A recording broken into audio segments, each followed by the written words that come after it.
Argentina, like many other countries in the Americas, had a long history of slavery. Starting from the 16th century when Spanish colonizers brought enslaved Africans to work in their plantations and mines. By the 19th century, the number of black people in Argentina had grown significantly, but they remained at the bottom of the social hierarchy, facing discrimination, poverty, and limited opportunities.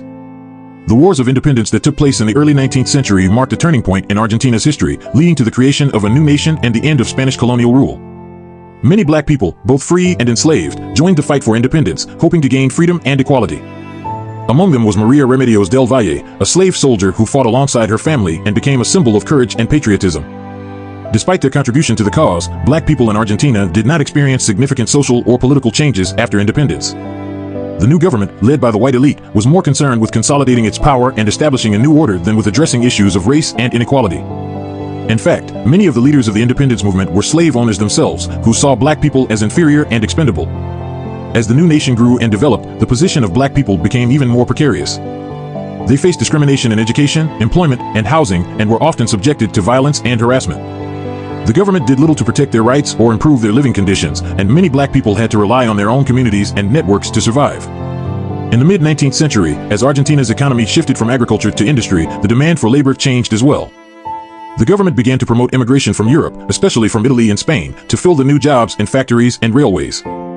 This policy had several implications for black people. On one hand, it reduced their competition for jobs with white workers.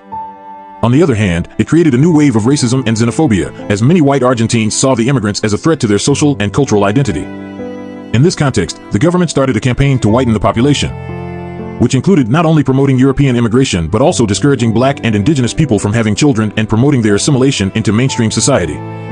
This policy was based on the idea of racial hygiene, which saw certain races as superior to others and aimed to eliminate those deemed undesirable.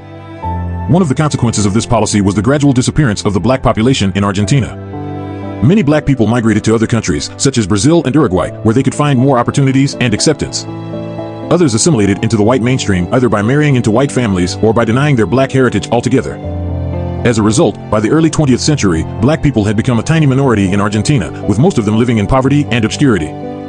The story of Maria Remedios del Valle and Jacinto Ventura de Molina, among others, reminds us of the contributions and sacrifices of black people in Argentina's history, as well as the challenges and injustices they faced.